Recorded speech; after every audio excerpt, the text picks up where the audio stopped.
Hi, everyone. Good afternoon. Welcome to all of our guests. The date is March 29th, and I am calling our hearings today to order. The time is 1:03, and let's get started. The first bill on our list is Senator Carter, SB 31.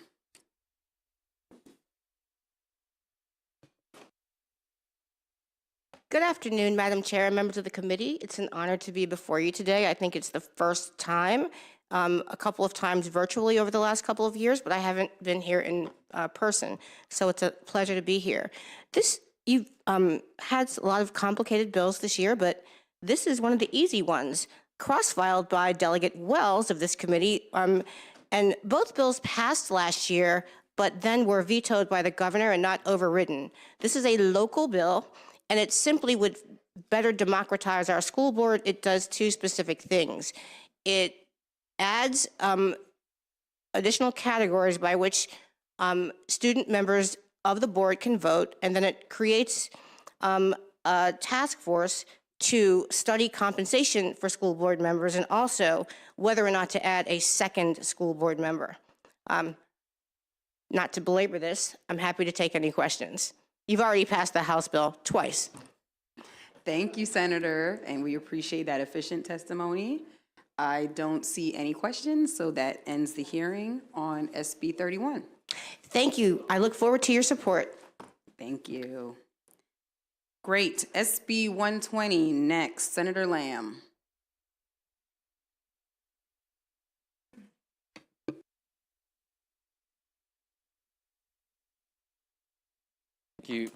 Thank you, Madam Chair. So I'm Clarence Lamb, for the record, here on Senate Bill 120. My staff member, Kimia Abtahi, has spent a lot of time on this bill, and so I'm going to let her present the bill on my behalf, and happy to take any questions at the end. Hello, it's a pleasure to be here. Good afternoon, and thank you, Vice Chair Wilkins, the members of the committee, for allowing me to testify before you in support of SB 120. As Senator Lamb said, for the record, my name is Kimia Abtahi. I'm on his staff. So this bill is close to identical to a bill the House unanimously passed to help improve the ways our schools support kids with allergies. The Senate wanted to make sure that food that schools currently have doesn't have to be thrown away under this bill. We worked closely with Delegate Polokovich-Carr to develop an amendment to help prevent waste, but also ensure that parents are notified of potential allergens. This bill has passed both the Senate and House unanimously with only that one small difference. Thank you for your consideration for this important bill to help ensure the safety of Maryland students with allergies. Wonderful job, and thank you. Any questions? All right, seeing none, that ends the hearing on SB 120.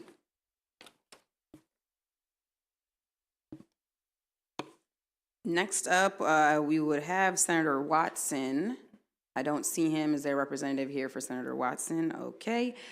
Senator Zucker, SB 735.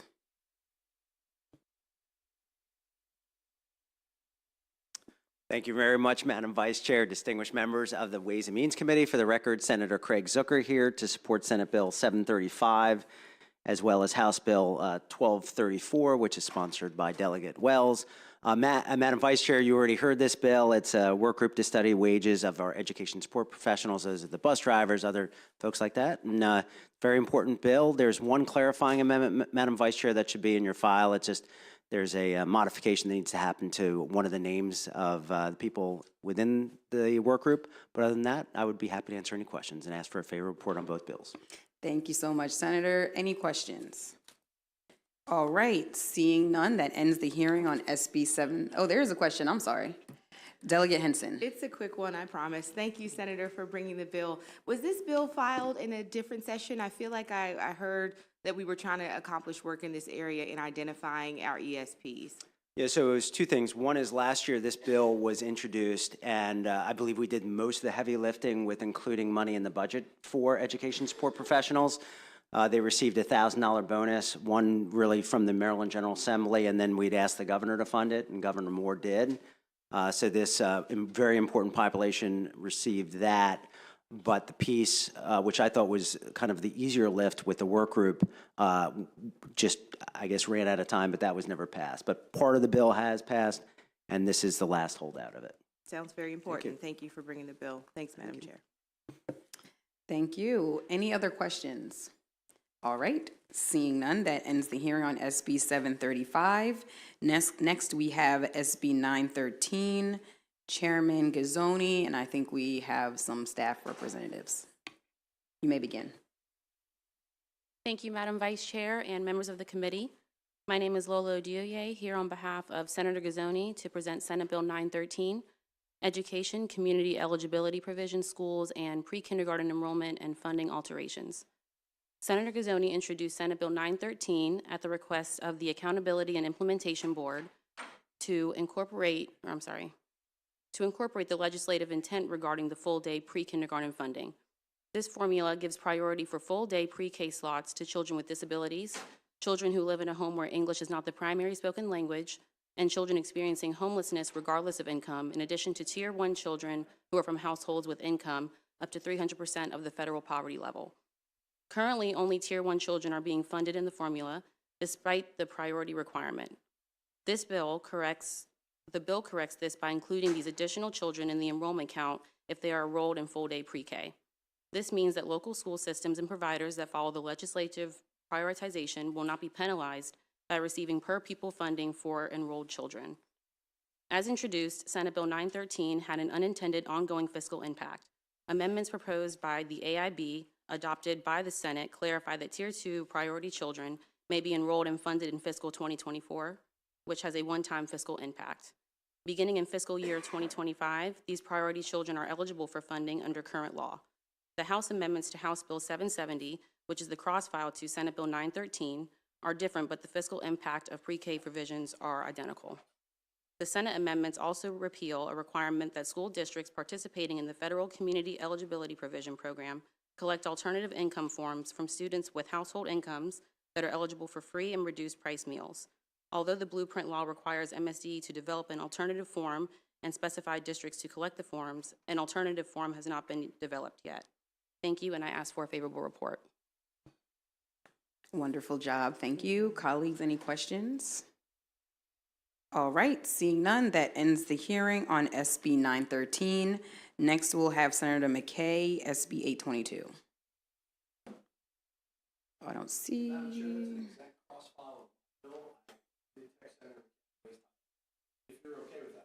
Okay, that begins and ends the hearing on SB 822. Thank you. Senate Bill 280, Senator Guile. I don't see Senator Guile here. Okay. SB 300, Senator McCray. All right, well, I do see our old friend, Senator Mounts here, SB 302. It's great to be back. Thank you, Chairman, Vice Chairman. Good to see everybody, distinguished members. I miss you. Happy to see you. I want to thank you first because you've already passed the House version of this legislation. Senate Bill 302 would simply change the date for the election of officers for the Talbot County School Board. It would move it from January to December. They do that, and then they can get their budget together. They get their budget together, makes everybody happy. Great to see everybody. I urge a favorable vote. Thank you very much. Great to see you. Any questions? Oh, Delegate. I just want to see the look at Mouse's eye. Be well, be well. All right, thank you. That ends the hearing on SB 302. Senator King, SB 350. Thank you, Madam Chair. Members of the committee, Patty Horton for Senator King. Senator King apologizes. She is chairing Budget and Tax right now, so she couldn't be over here. Over the past 5 years, Maryland Child Care Scholarship Program has made huge strides, going from one of the worst programs in the country to one of the best. This was done through collaboration with the legislature, the administration, and MSDE using both state and federal funds. Senate Bill 350 is cross-filed with House Bill 495 and as originally introduced would have codified the program's current funding levels and guaranteed access to all qualifying families. Given the concerns about future possible structural deficits, the Senate amended the bill. As amended and before you today, Senate Bill 350 will require MSDE to report to the General Assembly before making any negative changes to the scholarship program. And once reported, those changes cannot be made until after the next legislative session. This will give the legislature time to assess and, if they choose, act on the proposed changes and not leave all the decision-making power with MSDE. There is a safety valve built into the bill that allows the Board of Public Works to authorize cost-cutting measures during a fiscal year should there be a dire fiscal need. This scholarship is one of the most important programs that is offered to families in Maryland, and it is critical for parents, and especially women, who are trying to get into or remain in the workforce. So on behalf of Senator King, I respectfully request a favorable report. But Madam Chair, there is one technical amendment that has been forwarded to committee counsel, and it just adds back words that were inadvertently removed when the amendments were made in the Senate. Thank you so much. We appreciate that testimony. Any questions from members of the committee? All right, seeing none, that ends the hearing on SB 350. Next, SB 846 from Senator King. Will you be doing that one as well? Yes. Okay. Again, Patty Horton for Senator King. Our state librarians are committed to the protection of patron privacy. They recognize their ethical obligation to protect each library user's right to privacy and confidentiality with respect to information sought or received and resources consulted, borrowed, acquired, or transmitted at our libraries. Senate Bill 846 supports this right to privacy by updating language in the Education Code and building in components of the Public Information Act. Under this bill, a public school, college, or university library in the state shall permit inspection, use, or disclosure of the circulation of an individual only if necessary for the reasonable operation of the library, on written consent of the individual, or by subpoena or court order. Our library users should be able to select, access, and consider information and ideas without fear of embarrassment or judgment. Senate Bill 846 will tighten up our circulation laws and allow our librarians to stand behind their users' right to privacy and freedom of inquiry. And so, on behalf of Senator King, I respectfully request a favorable report. Thank you so much. Any questions? All right. Seeing no questions, that ends the hearing of SB 846. Thank you. Thank you. Next, we have Senator Hershey, who I don't think I see. All right. He has two bills, so hopefully we'll be able to circle back around. Senator Elfreth, anyone here for Senator Elfreth? Okay, Senator Washington, SB 610.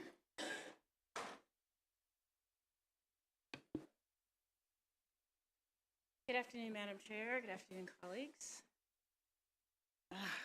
Good afternoon. And before you start, I need to acknowledge a former member of the Ways and Means, so let's welcome her and give her a round of applause. Absolutely. Good to see you. Good to see you, too. It's great to see the folks that I've served with and also so many new faces. So there's not a cross-file on this bill. However, you are familiar with the issue because those of you who were here last year were on the heard a version of this bill. So I appreciate the opportunity to testify. And for the record, Senator Mary Washington on Senate Bill 610. Now, I'm just going to, because it is a rather large bill and it covers a lot of areas, I am going to do some preliminary remarks and then some specifics, and then I will tell you what's in the bill. So I just want to take you back, Madam Chair, to our entry into this virtual learning schooling place. If we go back a few years, at the time we were looking and sort of forced into thinking about this issue, we were quite literally in survival mode. We have dealt with virtual schooling primarily in response to the COVID-19 pandemic. But even before that, sort of paradigm-shifting event. When it came to public education, we know that in Maryland, we take it very seriously that it is a constitutional mandate. And we've been really flexible over time with adjusting to new technologies, new delivery models, and we try to evolve with the social, economic, and even environmental conditions in our state. I just want to remind the committee that as we think about these things, that beyond their academic function, schools play a real central role in our communities in Maryland. They often help students meet their nutritional needs, connect with families and social services. They provide critical care. These are all things that you all are very well acquainted with.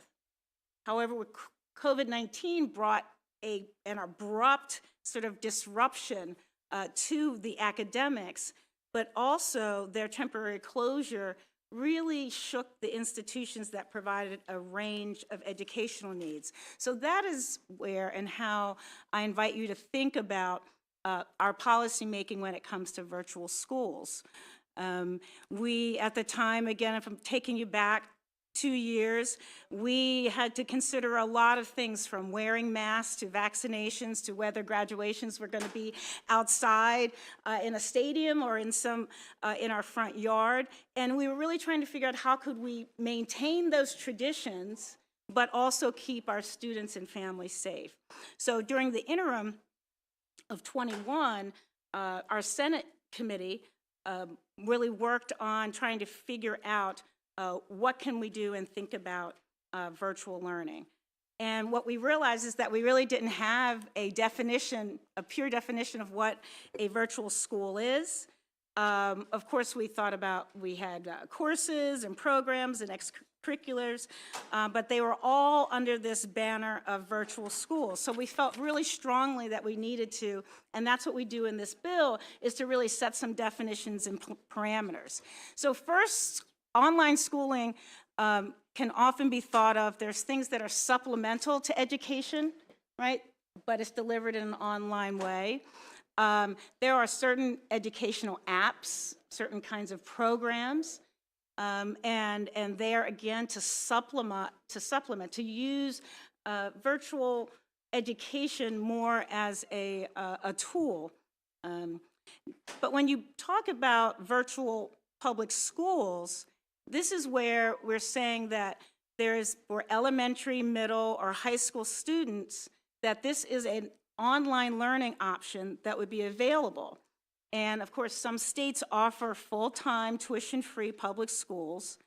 And again, the idea is that they can facilitate it at home as well. Now, so when you're talking about issues about how you deliver or how you manage a virtual school, there's three sort of debates, so not three debates, but three additional things to consider. There's asynchronous, right? So that's where there's no one live there, but you're doing most of your schoolwork on your own.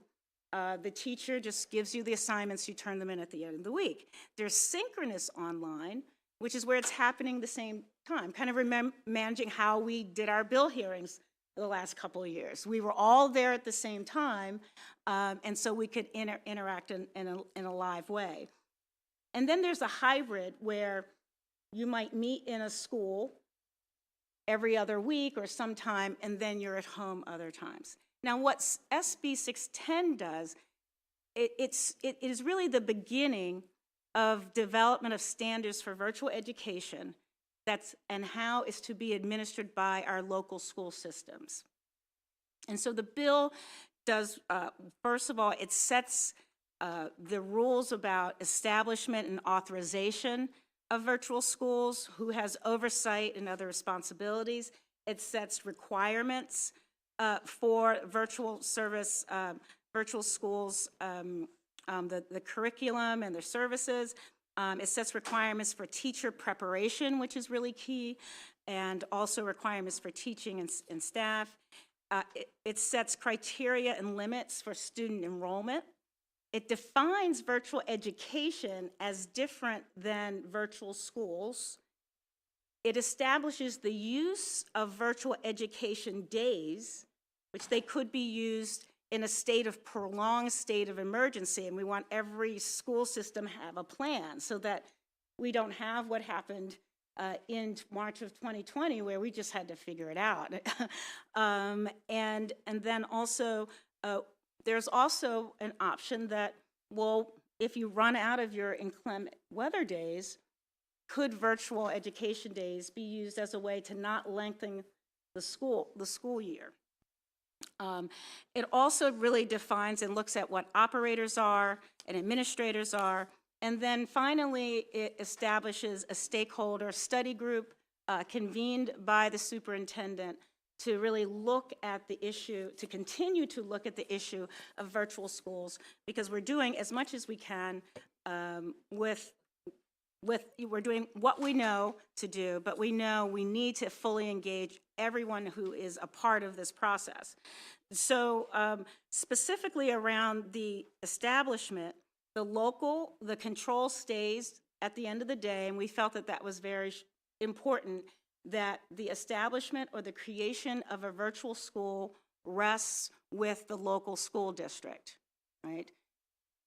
There were those that wanted that the state could set up its own special separate virtual schools, but we very much wanted to continue as we have with charter schools, that there's local control. And that and of course, the superintendent and the board establishes oversight. We also direct the State Board of Education to adopt regulations to carry out this bill. So while we do get into a lot of details, we don't do all the details. But here are some of them. We are saying that each virtual school should have a unique school code. In other words, it really is a school, okay? We want to limit only one virtual school for each school district. But the MSDE does have the ability to authorize a second one in special circumstances. No pre-K or kindergarten virtual schools. That we're not authorizing that. We're also saying that if an employee is assigned to a virtual school, they may not be required to provide both virtual and in-person instruction and support with students simultaneously, which was happening in some of our schools, and it happened to my own sister, where she had a couple students in class and then others at home, and that we pedagogically and for a number of reasons, that doesn't work well. Now, understanding that school isn't just about education, a virtual school has to additionally have certain requirements for the curriculum and services. We want the students to have access to extracurricular activities, wraparound services, healthcare, food, and nutrition. We also want to make sure that the teachers and the employees who are assigned to provide direct instruction should have the technology and training that they need, and also a physical space to conduct a virtual school. If the teacher doesn't want to do it from their home or their living room or their couch, then there should be a place somewhere in the school system where they can provide for that. We also think it's really important that there is social and emotional learning plan associated with the establishment of every virtual school. We know that our students are struggling emotionally. This is disproportionately among students that have spent a lot of time at home and online, and so we're recognizing that that's something. We also set up certain requirements for teacher preparation. You have to apply if a student or family wants their child to be enrolled in an in a virtual school. You must have a very specific reasons why. And again, the regulations for that will be developed by the board. And also, just starting, we'd like to not have no more than 10% of the students who would normally enroll in a public school within the county during a year to be a part of a virtual school. And one of the things that we learned in some testimony is that we wanted to be very clear that virtual schools were not to be used as a way to get troubled students out of the classroom. We're not saying anybody's doing that, but there've been some testimony to raise that concern. We also, in the legislation, it says it increases the cybersecurity provisions, and also we state strongly that virtual schools must be district operated, that these are schools just like any other school. The goal is not to just subcontract out this type of instruction. It is still a school, just like charter schools or public schools, virtual schools or public schools. And again, as we develop this, our values around this is that virtual schools are not better than traditional in-person schools. We recognize that virtual schooling and online schooling can be very difficult, especially for struggling students. However, research does say that some students perform better in this setting, and so we want to be able to accommodate that. And that finally, we know that when virtual education is done correctly, it really does increase opportunities and flexibility, but getting virtual education wrong can really exacerbate some of the existing disparities we see in our state. So, colleagues, I'm here to answer any questions that you have. I urge your favorable report, and thank you. Thank you, Senator, and again, a warm welcome back to your beloved Ways and Means Committee. I believe you do have 2 people signed up to testify. Do we have Lauren Lamb? And favorable with amendments, John Willems.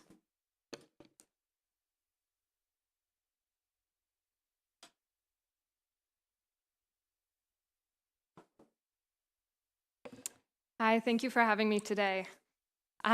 For the record, Lauren Lamb on behalf of the Maryland State Education Association in strong support of Senate Bill 610. And the Senator has done an excellent job covering kind of the components of this bill, so I just want to focus today on the elements that address virtual schools. This bill is largely bringing virtual schools into line with what we already expect of traditional schools, so that they're not run by a for-profit contractor, that their educators are employed by the county board and have collective bargaining rights, and that the schools are open to all students and reflect the diversity of the county. It also addresses some issues specific to virtual learning, such as the digital divide, which we saw really wreak havoc on virtual learning during the pandemic, by making sure that all students and staff have the technology they need. And I want to be clear that this bill is not intended to proliferate virtual schools. It is just creating necessary guardrails for virtual schools if and when counties choose to establish them, including for those virtual schools that are already operating in Maryland. These measures ensure quality, equity, and access for students, staff, and their families. And as the Senator pointed out, this body has already established thoughtful guardrails like this for charter schools. So for the sake of students and educators, we need to do the same for virtual schools. I urge you to issue a favorable report on Senate Bill 610. Thank you. Thank you so much. Any questions? All right, seeing none, There's one. Oh, sorry, I missed you. Go ahead, Senator. Delegate. Thank you. Thank you, Madam Speaker. I mean, you give me a promotion, I'll give you one. Touche. Thank you, Madam Chair. Thank you for presenting the bill. So I have a question. I was really excited when you talked about local control and ran by the district, and then we kind of, my concern started to grow when you started talking about not having for-profit situations. So what is the objection to a for-profit virtual school that's been ran for a few years, proven success rate, a higher success rate than some of the public schools that we have in the state already? What's the objection to those staying in existence? There's no objection. So a for-profit virtual school will be able to stay in existence yeah, no school, under yeah, this bill? yeah. We don't. No, we don't want for-profit operators.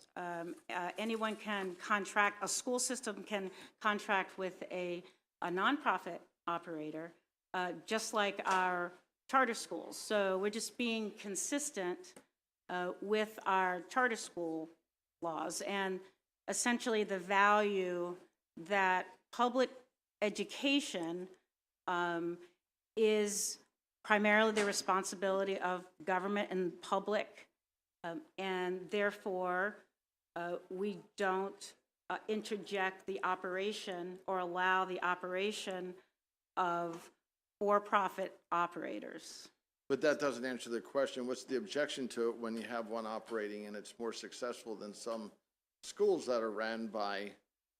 I think you have to give me an example. If you're, So are you on the referring to eastern- a particular part of the bill? On the Eastern Shore, there's a virtual school that's run by the Eastern Shore Consortium. It's, and it's for-profit. And under this bill, that wouldn't be able to continue. So Well, so it's, I know what you're talking about. So there is a, and for others who don't know, there is a consortium of LEAs that came together to form an association. And again, it was just about a year or so ago, year and a half ago, in the height of COVID, just like a lot.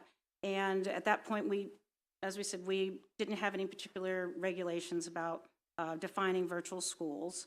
And so currently, that consortium is contracting with a for-profit operator. So under the legislation, that consortium has 2 years to come into compliance with not just the private school aspect of it, but there are other aspects of the legislation, which has to do with the teachers being employees of the school system, that the proportion of asynchronous versus synchronous has to come in line, which currently, my understanding is it doesn't. So it's there. The for-profit is one criteria, but there are a number of other criteria that we have set up for the establishment of any. And so it would not be appropriate to grandfather them in when there are just so many dimensions in which they need to come up to. So with that said, other than the union issue, as far as the representation of the teachers and so forth, it's a successful existing virtual school. Is there any reason why we would want to hinder that from continuing beyond even 2 years if it's successful, to a very high standard of graduation rates and so forth, much higher than many of the schools in the public school system? Why would we want to deter that other than the fact that it's not a union organization? So, Delegate, I will provide the committee with the data, but the assertion that this particular operator, as well as the system itself, is performing above others is simply not true. And what's interesting about that particular operator committee, Madam Chair, is that it is currently it's Apex Learning, and Apex Learning was acquired in 2021 by Edmentum, which has its corporate headquarters in Bloomington, Minnesota. And so on a daily basis, Edmentum makes about $188,000 a day in a month and about $5.7 million in revenue. And they have over 1,000 employees. Now, Edmentum is owned actually by Virtua Group, right, who acquired them in 2020. Now, Vistria Group is focused on making investments in middle market companies in healthcare, education, financial services, and it is a private equity firm operating out of Chicago. Now, it's also part of what was originally called Archipelago Learning, that was a company headquartered in Dallas, Texas, and they were part of Providence Partners, and they make about $5.7 billion across 7 different funds. So for my reason is that I want our schools to be operated by individuals and consortiums that are focused on students' education and not profits. so that there's so I think that that's our value there. The other thing that could be problematic could be that as it seems that this is happening, is that these smaller companies are being acquired by larger and larger entities. It gets farther and farther away from the actual school. So having it be the primarily responsibility of the LEA to operate it, and then contract cautiously with, if they choose to get additional support to do that with an entity that's closer, and some states have found that doing this with these private entities has led to some conflicts of not delivering the system. It turns out the data, I read the contract that the consortium is under, and the contract really states that the data about the students can be used and sold. It says that that the curriculum that is designed, that an individual curriculum that you might design just for your child can be packaged and sold to another company and used, and that if they choose to leave the contract, that all the data and information and everything that's there, including the lessons and notes, belongs to the company. So, you know, generally speaking, when it comes to public education, our policy position has not been to enter that into the capital, the for-profit market. Yeah, I'm not familiar with the company's level of profit or whatever. I've never. Well, yeah, I just told it to, I researched Yeah, it because so, I thought you'd I mean, want to know. I think a company is successful and profitable when they're doing a good job, and I look at the end result, that the, Yeah, with the when students, how the students are performing, if there's some tweaks or something that need to be made to the contract with information, that'd be another thing, but thank you for answering the questions, and. Thank you for your appreciate question. it. Thank you for your concern. Thank you, Delegate. I think I saw Delegate Miller next. Thank you, Madam Chair. And thank you, Senator, for bringing this bill. I'm a firm believer in that not every classroom fits every child, and so the more expanded learning opportunities we have for children, the better. So one of the questions I have is there a teacher shortage, in your opinion? Yes. Okay. So, and then after 2021, 2022, there was an average of about 10% of teachers that didn't return to classrooms. So whether we're talking for-profit, not-for-profit, especially if we're talking already established in Maryland, wouldn't we want to offer as many opportunities to our teachers in different types of education as we would our students? This bill does that. Right. So, but if you're talking about taking away an already established program, would you be open to either grandfathering already established programs in because of the underlying teacher shortage, and actually really getting to the one of the reasons why that might be would be already like teachers wanting to work from home, things like that, where they could do that in a virtual school environment. They could have a more flexible environment. Yeah, I appreciate the question, and I'd like us to just clarify something so that there is a difference between the school and the consortium and whatever mechanism they choose to provide online education to those, I believe, 300 students. Well, it's 300 last year, now you're down to 266. So that's a separate question. So there are teachers in that school system, so I don't believe that it is contrary to providing flexibility, ensuring that there are standards. So I just would encourage you to not repeat the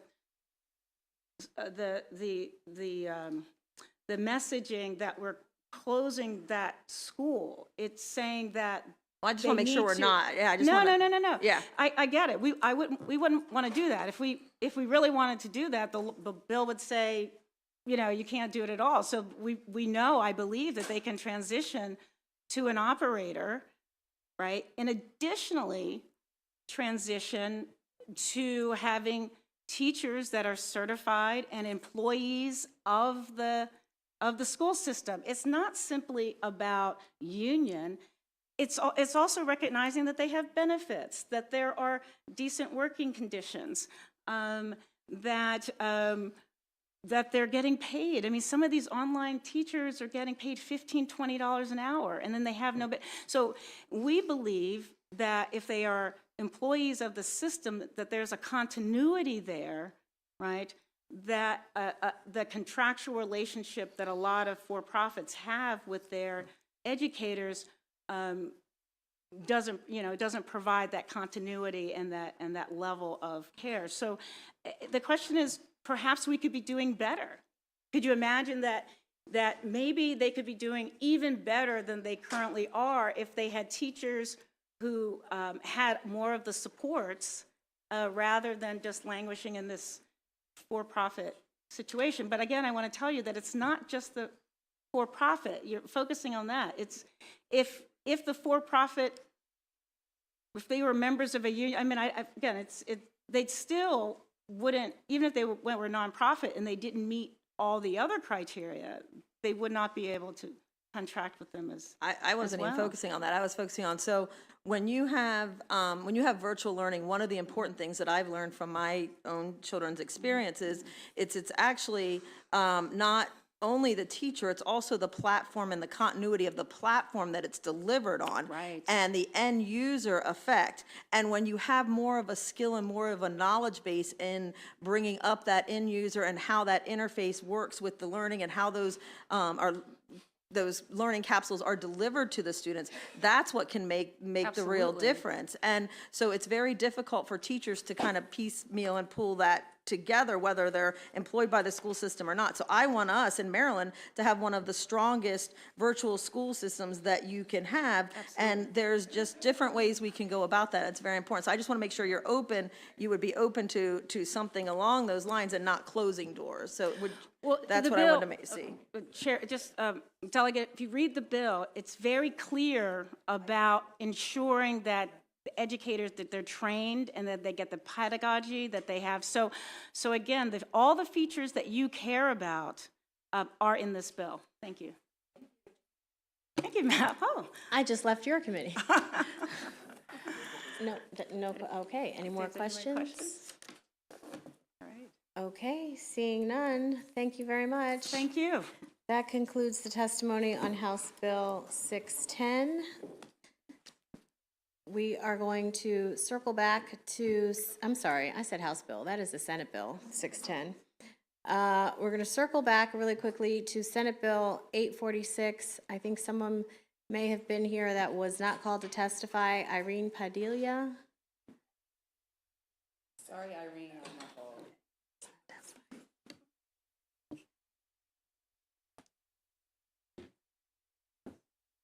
Well, good afternoon, everyone. I'm Irene Padilla, Maryland State Librarian. It's good to be here.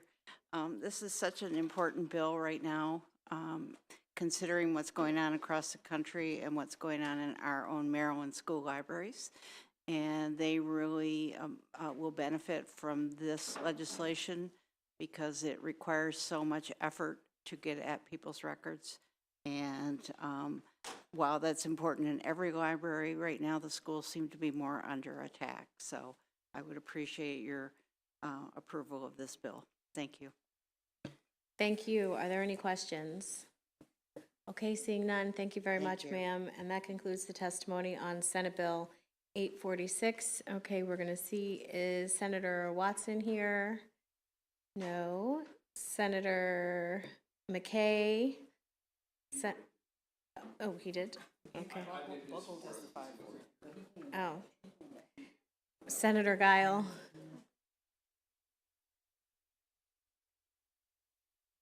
Good afternoon, Madam Chair, Madam Vice Chair, members of the committee. For the record, Senator Dawn Guile, District 33. I'm here to present SB 280 that I had cross-filed with Delegate Patterson, who we worked on this bill together. It is nearly identical to House Bill 292, which passed this committee and ultimately the House. However, there was an amendment that was made in the House based on an understanding of the Department of Defense regulations. Upon further discussion with the Department of Defense State Liaison Office, determined that that language needs to change back. And so therefore, we sent an amendment over to committee staff just to amend the Senate Bill 280, so that would be analogous to HB 292.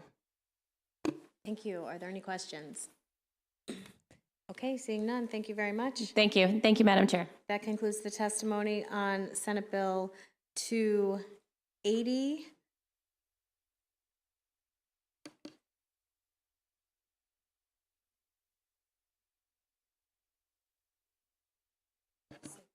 Oh, Senator Watson, come on up. Senate Bill 266. Sorry for a little out of order here. I know everybody's running around. Yeah, thank you, Madam Chair, Vice Chair, members of the committee.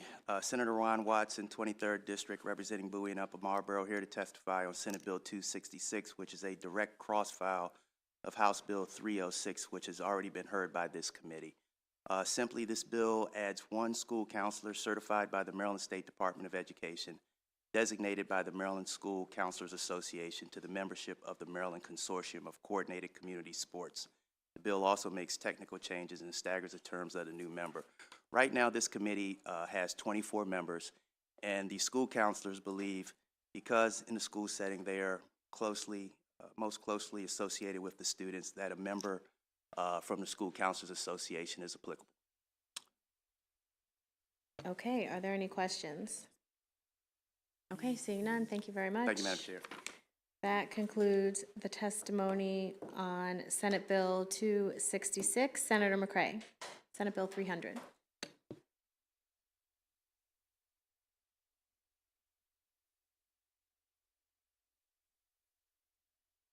Thank you, Madam Chair, Madam Vice Chair, and members of the committee. Just want to be very respectful of folks' time and my colleagues out there. For the record, Corey McCray, Senator for the 45th District, here on Senate Bill 300. It's a direct cross-file with Senate Bill 243. Simply adds it to the library program and a little bit more money. Any questions for Senator McCray? Okay, seeing none, thank you very much. That concludes testimony on Senate Bill 300. Senator Hershey, Senate Bill 402.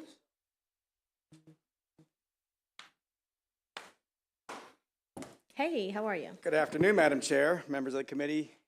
For the record, Senator Steve Hershey to present Senate Bill 402, which codifies a non-student member of the Kent County Board of Education into statute and specifies the selection method and responsibility of the student members. The student will serve a one-year term, begins on July 1st. The student must be a resident of Kent County, a junior or senior at Kent County High School, and will be elected by the high school students at Kent County High School. Senate Bill 402 is in the same posture as House Bill 402. Ask for a favorable report. Okay, are there any questions for Senator Hershey? Okay, seeing none, that concludes the testimony on Senate Bill 402. Senate Bill 831, Senator Hershey. Thank you very much again, Madam Chair. For the record, Senator Hershey to present Senate Bill 831, which alters the governance structure of 3 public libraries designated as regional resource centers located on the Eastern Shore, Southern Maryland, and in Western Maryland, and brings them into compliance with a community-based approach. Senate Bill 831 also establishes a governing board for each of the regional resource centers. These changes will not affect state funding for the centers or change the capital budget process. Local control of library funding, policies, and operations will remain the same. Ask for a favorable report. Thank you. Are there any questions? Okay, seeing none. Thank you, sir. Thank you very much. That concludes the testimony on Senate Bill 831, sorry. Senator Elfreth, Senate Bill 791. Thank you very much, Madam Chair, Madam Vice Chair. Good to be back in Ways and Means. Senate Bill 791, as it was introduced and even as it's amended, is meant to address the educator shortage. I know this committee has worked tirelessly this session and past sessions to address. So as amended, just a reminder, the bill removes the expansion of salary increases to other highly qualified educators. That was the meat of the bill, understanding we're under budget constraints that I am very familiar with on budget and tax. We walk that part of the bill back. But there's 2 policy pieces that remained in the bill. One on assistant principals. The bill changes the requirement an assistant principal from currently having to teach 20% of their work working hours to instead require them to lead academic instruction for students in a classroom, small groups, or one-on-one instruction, appreciating that the actual job requirements and everyday life of an assistant principal they should be in classrooms, but not necessarily lead the instruction 20% of the time. It also clarifies that they have to spend a portion of their time on other teacher activities. So again, trying to kind of meet the reality of that job. And the second policy piece here is on curriculum writing. Again, this goes back to the educator shortage. It delays the implementation of curriculum writing that was included in the Kerwin Commission until the career ladder established by the AIB is well established throughout the state. So we just have kind of a log jam in curriculum writing at the moment that this bill seeks to just delay in light of the educator shortage. Madam Chair, as passed by the Senate unanimously, this bill passed the Senate unanimously as amended. I believe, I'm told that the similar bill sponsored by the good Delegate Feldmark was brought into the chair's bill, House Bill 770. I believe there's a few words different between the two policy pieces. We worked some of the language by the AIB, so that's why ours looks a little different than yours, and I would consider a favorable committee report on Senate Bill 791. Thank you. Questions, Delegate Vogel? Thank you, Madam Chair, and thank you, Senator, for this great bill. I loved the original bill. Me too. I completely understand the fiscal constraints that we're under and the need to accordingly amend this bill. My question is, right, recognizing that we do have a shortage of educators, particularly in these fields like school psychologists and speech pathologists. Just curious if you're planning on reintroducing this in the future and continuing to work on this issue. I really appreciate that question, Delegate. Yes, including social workers, everything that kind of contributes, literacy specialists, everything that contributes to the success of a student. The bill tried to provide an extra bonus. Even as it was introduced, schools with high concentrations of poverty. I have many in my district, and we wanted to make sure that those educators were compensated in order to keep them in the classroom. With the constraints, particularly with the Medicaid change of the blueprint being implemented this year, we just felt it wasn't the right moment. At the same time, Madam Chair, it's important for us all to understand, and I'm sure when you speak to your local school boards, the amount of money we are paying for contractors in many of these positions, special educators, literacy specialists, psychologists, is far outweighing what it would cost to actually have those folks in-house. Of course, we have a separate an equal challenge with workforce pipelines, but I do think we're going to have to start thinking, hard about the solution while the federal money for our schools is running out, and those contractor positions cost more than an in-house position. So we're going to have to figure this out together in years in the future. Thank you. Any further questions? Okay, thank you, Senator. I'm sorry, I didn't see you. Senator. Senator. Thank you. Well, I mean, we're trying to get rid of you. They might not want you over He'll get there. really nervous if you start saying that. Right. Delegate Buckle. Thank you, Madam Chair. So I just had a question, somewhat similar to Delegate Vogel's question. My daughter's actually a school counselor in a public school in Allegheny County. I know how important the jobs are. And when we heard the original bill, my friend Delegate Feldmark's bill, my notes, the only question was there was something in the fiscal note that said if all qualified employees receive the bonus, total local expenditures, because the bill was originally constructed to pass that along, increased by between 80 million and 135 million annually. So I noted that and said, I want to do this. I just don't think we can pass all that along. From what your testimony seems to suggest, all that's kind of been removed. It's more of a policy bill and a hope for piece for the future to get these people included in the salary increases that we're doing through Kerwin. We wanted to start the conversation this year. Our intention, and I appreciate it wasn't reflected in the draft as we intended, was to split 50-50 state and locals that cost.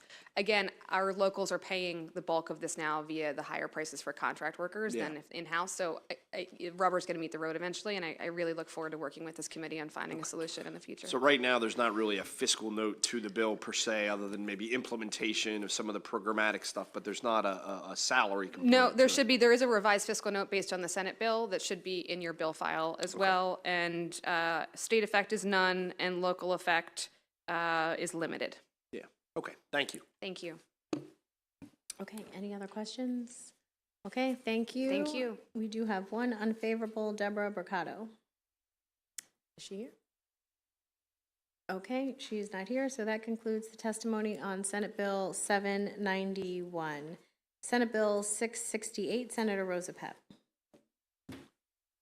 Thank you, Madam Chair. Good to be back. It's good to hear the discussion of the teacher shortage issues because this bill deals with it. The traditional way folks go into teaching is they graduate from high school, they go to college, they major in education, they get an education degree, and then generally in their last year of college, they'll spend a year or 6 months in student teaching, and then they take their exam, they get certified, and they go to work full-time as a teacher. That system is not producing enough teachers for now, and certainly not producing enough teachers for what we need to meet the blueprint goals. What this bill does is suggest an additional pathway. And some of you know I work on apprenticeship issues across occupations. I mean, one of the things I've learned over the years is every occupation is apprenticeable. In the United States, we're most used to those in the construction industry, but there are nursing apprenticeships in the United States. There are arborist apprenticeships in the United States. The National Association of CPAs has registered an accounting apprenticeship. So it's not unique in the construction industry, but it's not at scale in other industries. There are 14 states that already have teacher apprenticeship programs. What this bill does is says that the Department of Labor needs to take up to $500,000 of money they already have for promoting apprenticeships and grant it to an apprenticeship sponsor if they come forward, which would be made up of local education agencies, they are the employers of teachers, and one or more teachers' unions who represent the teachers to create a teacher degree apprenticeship program. Changing the recruitment process from what it is today, that school systems aren't recruiting teachers until the college students are getting ready to graduate. It would start in high school.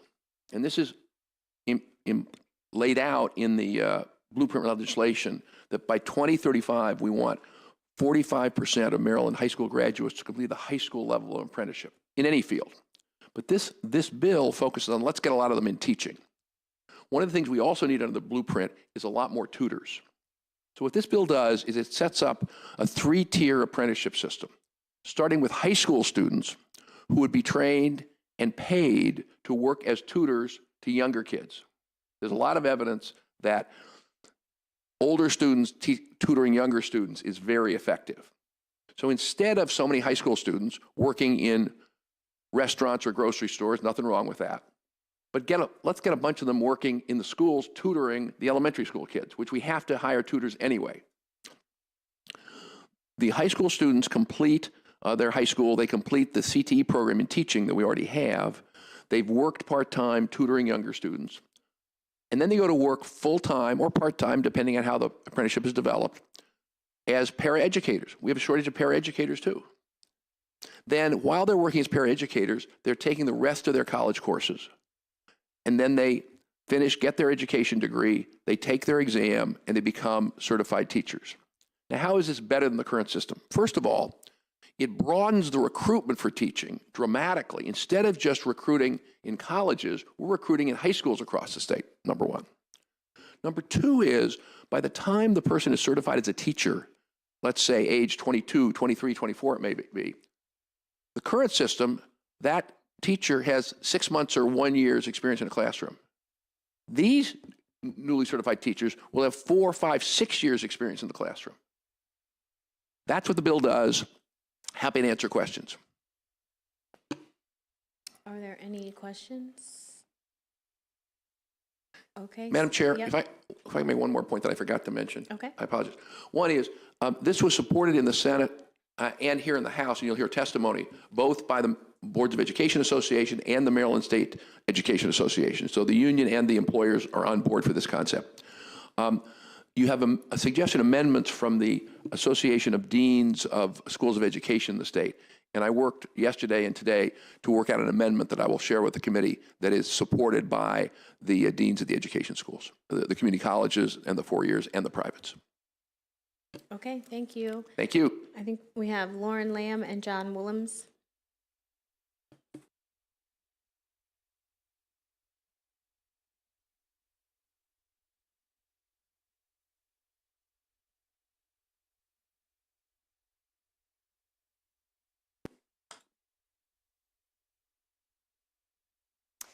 Thank you, Madam Chair, Madam Vice Chair, and the committee. I'm Lauren Lamb. For the record, on behalf of Maryland State Education Association, we support Senate Bill 668. As we all know, we are facing a serious educator shortage. And at the start of this last school year, we had across the state a staggering 2,572 vacancies starting the school year. So we need to approach this from multiple angles, and I'm appreciative of the many efforts that this body is taking on to address the educator shortage. Apprenticeships, like that one laid out in this bill, are proven as an effective and equitable approach to strengthening the education workforce specifically. Last year, U.S. Secretary of Labor Marty Walsh and U.S. Secretary of Education Miguel Cardona issued joint guidance urging states to use registered apprenticeship programs to build up their teacher workforce. In particular, in this bill, we appreciate that it names unions representing school employees as an important stakeholder. And it's important both that unions are consulted at every step of implementation, regardless of sponsorship status, but also that we retain the option to participate as co-sponsors. This legislation is a unique approach that would help high school students earn dual enrollment credits and hopefully incentivize more people to go into the education field. So we urge a favorable report. Thank you. Madam Chair, members of the committee, John Willems representing the Maryland Association of Boards of Education, here today testifying in strong support of Senate Bill 668 to complement and supplement the testimony from MSEA, and Ms. Lamb would point out that Maryland has experienced a very successful launch of a Grow Your Own Teacher program through the federal funding and the Maryland Lead Grants program. And so this bill would build on a foundation that is already established across the state. We recognize the teacher shortage. We recognize, I think, the merits that Senator Rosapep articulated about attracting our talented youth, high school students, directly experiencing what they like, don't like, ways that they see that instruction could be improved or enhanced, and encourage them to pursue a career in teaching, but also highlight that the blueprint should, and we believe will, make it a more attractive profession in terms of a base salary of $60,000, which in most of rural Maryland is substantially more, I think, of a lure than it might be along the urban corridor. And the teaching conditions, we firmly believe, will improve as the blueprint is implemented and as teaching time in front of full classrooms of the little cherubs, as I like to think of them, drops from 80 to 100%, as the our Teachers Association would like to point out, to something closer to 60%, so that they have professional time for collaboration and research and working as professionals in the buildings. And so for those reasons, we think this apprenticeship model is well worth pursuing as an innovative and collaborative initiative to move Maryland forward and fill serious gaps in the availability of highly qualified teachers in the classroom. Thank you. Are there any questions from the committee? Okay, seeing none, thank you very much.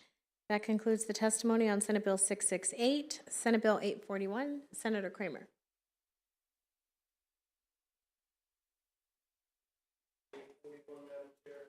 I'm sorry, what did you say? 841? Yep.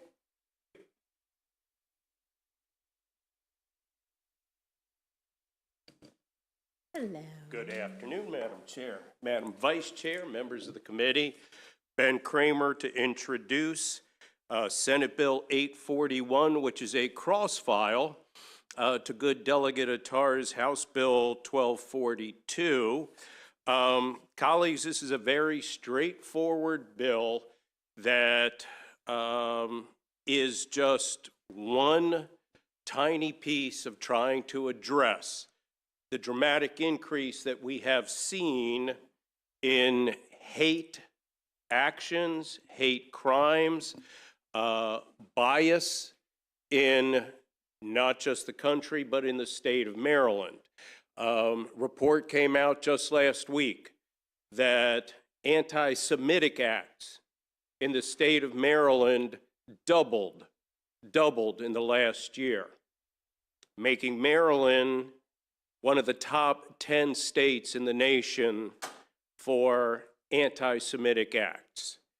I met at the start of the session with the Senate President to discuss some of the actions we could take as the Maryland General Assembly to not just talk about hate and the fact that we are not satisfied with hate, but to actually take action and start addressing the issue. Much of the problem is rooted in ignorance. That's where much of the bias and the hate comes from. So the purpose of the bill before you and several other bills that were introduced this session are to help address that issue by, or through, I should say, education, to help start teaching our children to understand cultural differences, not to be afraid of cultural differences, and to appreciate and value the fact that we are a nation comprised of many different cultures, all of which bring special and important pieces to the table that form the fabric of our country.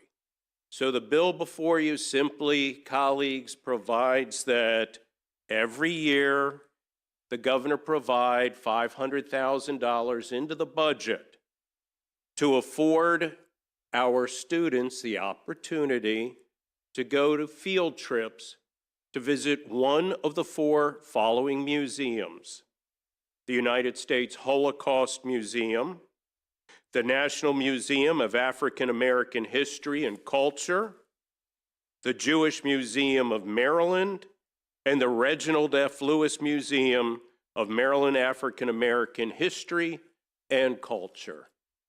Again, the point here being, let our children have the opportunity to have firsthand experience, to see and learn, process and understand the differences, but how important those differences are to the composition of who we are.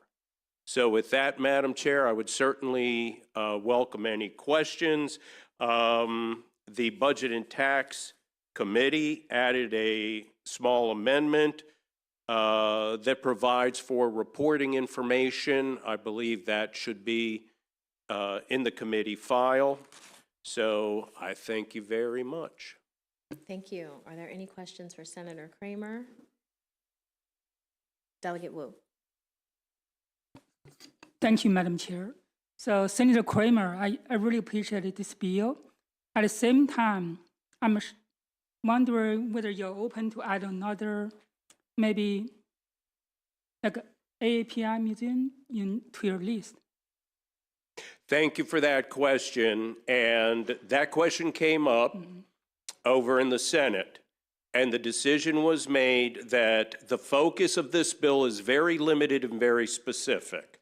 Some of my colleagues suggested that they would introduce legislation going forward in the future to address other concerns that might be of significance to our other colleagues, but this bill was very limited in its scope. It was intended to be that way and to address significant circumstances on a far more limited scale at this point in time. But thank you for the question. So I think the point, like probably everybody in the body knows there's a surge in AAPI hate, right? I just think understanding the, for example, attending Smithsonian Asian American and Center, probably one of them, because I see some others in the list, right? I'm wondering it's a great opportunity to really see diversity of the community, right? And make sure our students understand that and have the opportunity to understand that. So I think just adding one to the list probably will not divert your purpose, right? Well, thank you, and would very much appreciate looking at a bill that you might introduce next session on that So issue. you're objecting to any amendment? No, my point is I would object to any amendments to the bill. It was made clear in the Senate Budget and Tax Committee that they were not looking to light it up like a Christmas tree, that they wanted it to remain very focused on the 4 museums that were identified in the bill, but that they would welcome the opportunity to review for future legislation.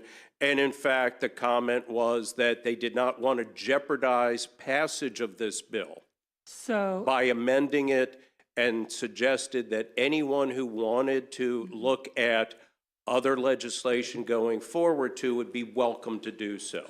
Thank you. I think the question's been asked and answered. Okay, thank you. But thank you for the question. Are there any other questions for Senator Kramer? Okay, thank you, Senator Kramer. I think there's a couple other people here to testify in support of your bill. Thank you, Madam Chair. Thank I you. appreciate that. Would you like me to stay up here while they come up, or Up to you, whatever. what's your preference? Whatever makes you comfortable, Thank you, sir. Madam Chair. Do you have any puppies you could bring up? Madam Chair, I am always in the market to produce puppies, trust me. Okay, I think we have Abigail Schneider and Lauren Lamb.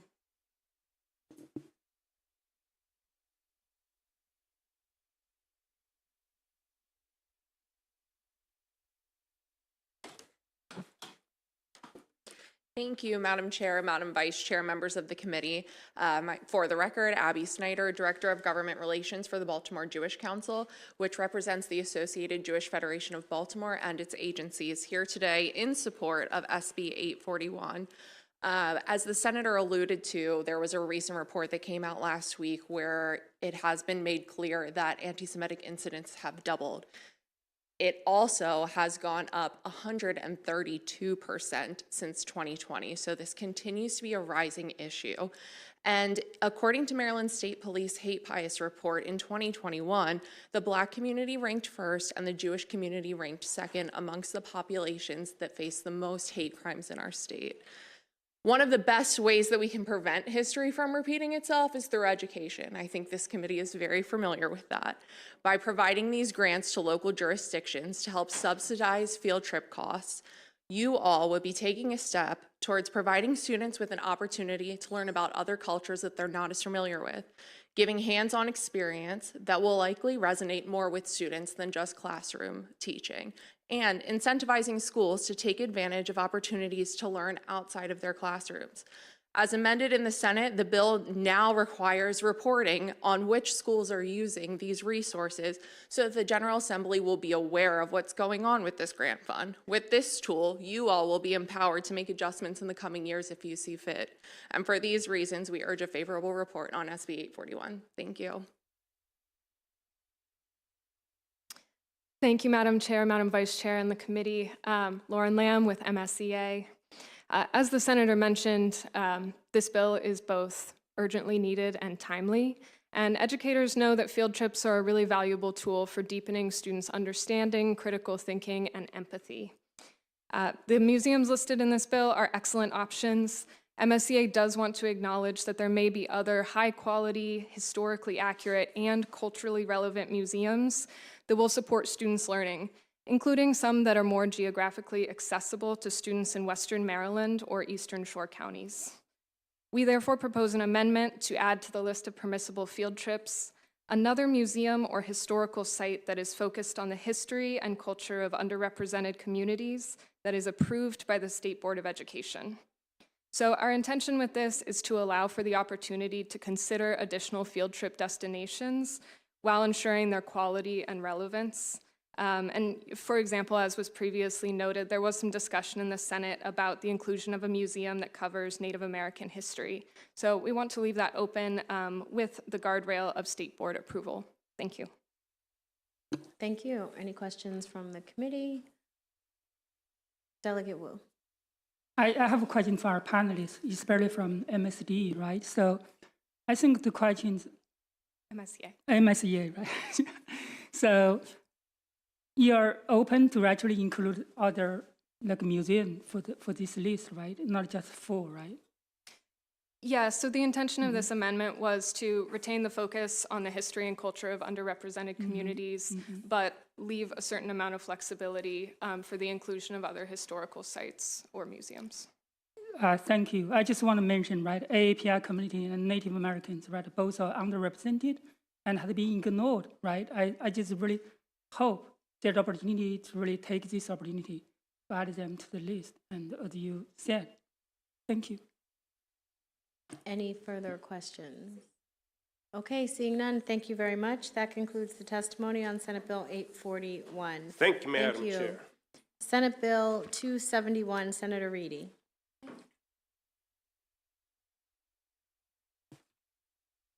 Thank you so much, Madam Chair, Madam Vice Chair, and members of the Ways and Means Committee. It's great to be with you this afternoon to present SB 271, which would establish a Maryland Civic Excellence Program. As amended, SB 271 is a proposal to initiate the Maryland Civic Excellence Program to recognize students in schools for their civic engagement and involvement. It's a voluntary, not a mandate program that would allow local school systems that promote civic readiness and civic engagement of students to grant a seal on graduating high school students' diplomas and be recognized. Local school systems would not be required to participate in the program, and it would begin at the 2024-2025 school year. Where did this idea originate? I know we all, probably all of us to a person, would say that, you know, we support the idea of children being more and more civically involved and aware and educated. But this was actually recommended by the Civic Architecture Symposium that MSDE conducted way back in 2017. It was a call to recognize the work being done by students in the area of civics involvement. Connecticut, Arizona, California, Georgia, Ohio, New York, Virginia, and Tennessee have developed and implemented similar programs, but Maryland at the time did not act right away on the recommendation. I think part of what happened was there was a little bit of delay, and then we had the pandemic and concern about too many things being implemented at one time. So feels like the time is right to take action on this. At a minimum, participating schools criterion for a Maryland Seal of Civic Excellence would require a student to receive 4 points in a program.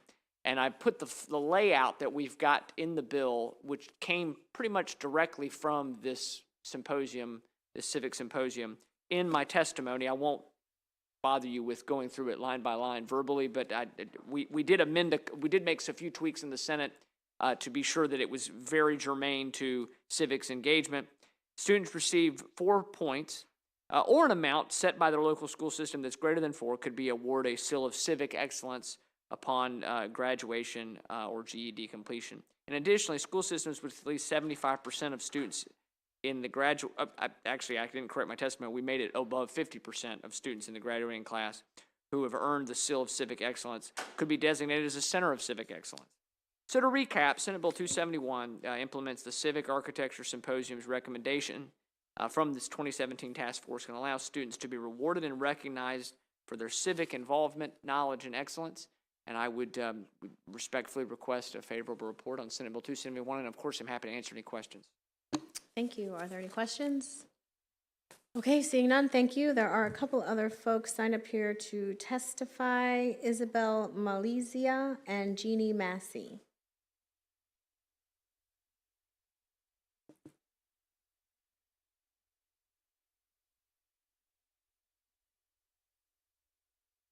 Good afternoon, Madam Chair, Madam Vice Chair, esteemed committee. My name is Jeannie Massey. I am a teacher by training and vocation. I'm not in the classroom right now, sadly, but I am here today representing the Maryland Civic Education Coalition. We support Senate Bill 271 because it would establish an extrinsic motivator for high school students to engage more deeply. Currently, there is a 75-hour graduation requirement for service learning. It's handled very differently from county to county, and what I've found is that a lot of students who engage in those 75 hours get out of high school and they taper off in their willingness to engage in the community. By offering a Seal of Civic Excellence, we're signaling to colleges that these young people are really invested in making the world a better place. These kids will get to college, they'll invest in their community, and they'll stay on campus, and they'll succeed. By changing the bill very slightly to make the point system more simple and equitable, That would allow for all different kinds of students, even if they're certificate track, to participate in the program, and to allow the counties to manage costs. We do think that the insignia, the cord, the medal might be more flexibly worded to allow the counties to manage that cost. The Maryland Civic Education Coalition does have a Youth Advisory Council. We would love to be included in the language of the bill. The Youth Advisory Council that's listed there is under the governor's office. I feel really strongly about this. My kids recently earned their score on the seal of biliteracy, and I know that there are opportunities for young people to do projects that go above and beyond, like partnering with the Anti-Defamation League to start a No Place for Hate program on their campus or host a genocide vigil. There are opportunities for young people to embrace minority populations and prove to the adults in their community that they're making the world a better place before they even graduate from high school. Thank you. I urge a favorable report on SB 271. Hello, my name is Isabel Malizia. Thank you for having me, Madam Chair, Madam Vice Chair, members of the Ways and Means Committee. I echo all of Jeannie's statements. I represent Common Cause Maryland. I'm a research and policy fellow, and we echo that this is a really important bill because it begins a pattern of civic engagement that we hope will continue past high school. I do want to talk about a few amendments. We want this bill to be as inclusive as possible. And as you can see, there are 7 categories that the local schools can offer in terms of getting the points, whether it be volunteering at an after-school program, programs that aren't involved in the school at all, like Girl Scouts. But I think we should really be paying attention to the voter registration category. Because schools are only supposed to offer 4 out of the 7, voter registration may very well be one of the categories that are offered at these schools. This may be limiting to non-citizen students, and there are a significant population of non-citizen students in Maryland. So we suggest for an amendment that all schools should provide information and access to all 7 categories, just so it's easier for them to get all 4 points and not be jeopardized out of the 4 points just because of something like voter registration. But if that is too hard to accomplish at this point, we would also be interested in having a different option for the registration option for non-citizens, whether it be maybe a pledge to eventually register to vote or voter registrar training. I yield my time back to the chair. Thank you. Thank you. Are there any questions? Okay, seeing none, thank you very much. And that concludes the testimony on Senate Bill 271. Senate Bill 482, Senator Young. Good afternoon, Madam Chair, Vice Chair, members of Ways and Means. For the record, I almost said delegate, Senator Karen Lewis Young from District 3 in Frederick. I am here to present the Janet Hoffman Loan Assistance Repayment Program, SB 482, which is a cross-file of HB 488, which was presented to this committee by Delegate Vogel. I'll do just a brief refresher and then summarize the 2 ways in which the bill in the Senate versus the House are somewhat different. This is a variation on the theme you've all heard today. We have an extreme shortage of mental health professionals in our public schools. It is recommended that there be a ratio of 1 counselor to every 25 students. Right now, the ratio is 1 counselor to every 383 students. We know that our students are suffering greatly from depression, anxiety. I won't quote all the statistics, but the numbers in terms of suicide contemplation, emergency room visits has skyrocketed in the last couple of years. And we have a pretty good understanding of some of the reasons why as well. Isolation exacerbated by the pandemic, bullying.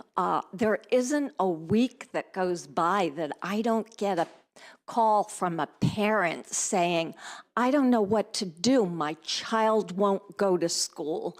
He or she is being bullied. Fear of violence, drills where you have to hide under your desk. We know the effect this has on our children.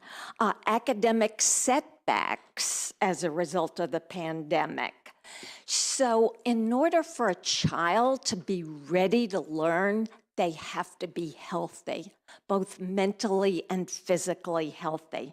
So this program would extend the loan program to mental health professionals because there are numerous barriers for entering and staying in this profession, some of the issues that I've just mentioned, as well as student debt. 65% of all mental health professionals are reporting high levels of debt, yet they have to go to graduate school 3 years beyond their college degree with an average salary of about $88,000 a year.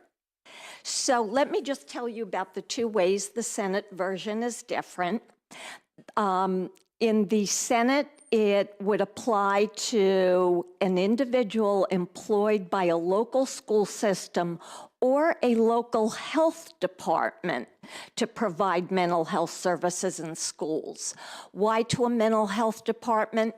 Because in our more rural areas, there are not necessarily mental health professionals assigned to every school, and so the county sometimes provides those individuals. We wanted the extension of this program to apply to them as well. The other way the Senate version is different is that this individual must be employed at least 2 years instead of 1 year. Other than that, the bills are really very similar. We have a real urgency and immediacy to get more mental health professionals in our schools, staying in our schools. So I urge you all for a favorable report on this. You'll notice that the date this would go into effect is July rather than October. Here to answer any questions. Thank you. We have Laura Stewart and Levi Bradford and Lauren Lamb also here. So I'm going to let them go, and then there's one person virtual. Okay, and Madam Chair, if you'd excuse me, I just got a text that I'm being called to ENT. Yes, it's a crazy time. Thank you.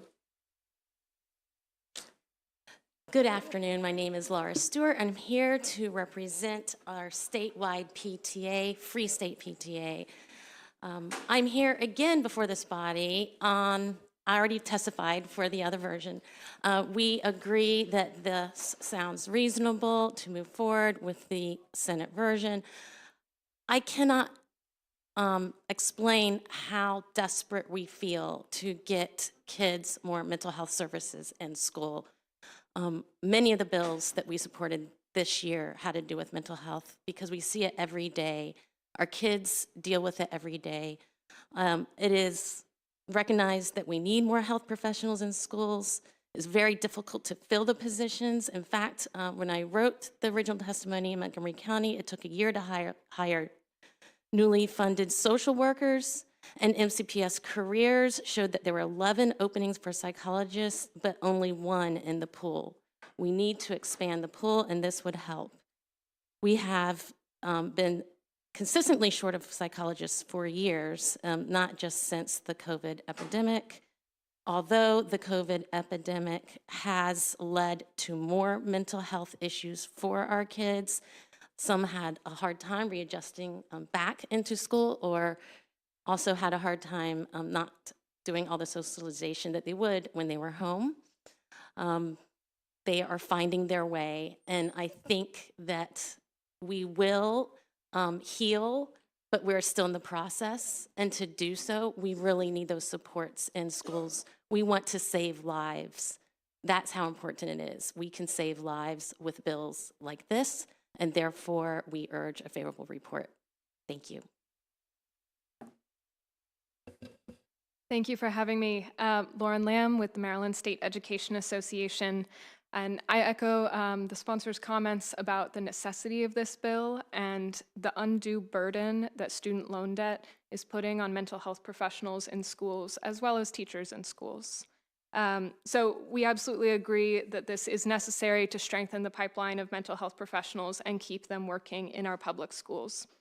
I do want to highlight that amendments made to the cross-file of this bill, which you heard earlier in the session, as now embedded in the text of House Bill 1219, further extends eligibility to school counselors in addition to school social workers and school psychologists, and ensures that teachers have similar eligibility criteria.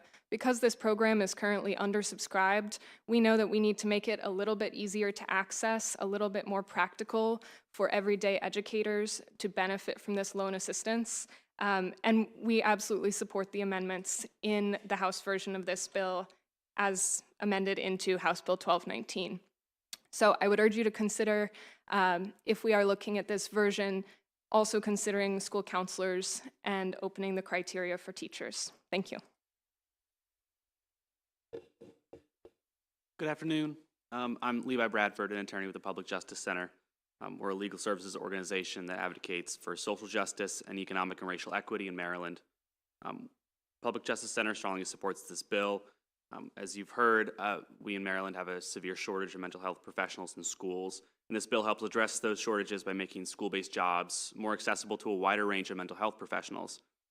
The private sector has long recognized that student loan repayment assistance like this are effective means to help recruit and retain diverse, high-quality talent. Maryland is home to the second highest average student loan debt in the nation, and across the nation, the average Black college graduate holds more student loan debts than their white peers. By attacking this one source of inequity, this bill could help open the door to underrepresented applicants. When the workforce is more diverse, students have a greater opportunity to connect with someone who looks like them, has had similar experiences as them, or even speaks the same native language as them. We know that school safety is a priority to this committee and for Maryland families, as it is for us. And that's why it's important that we take every opportunity to bolster student access to mental health services.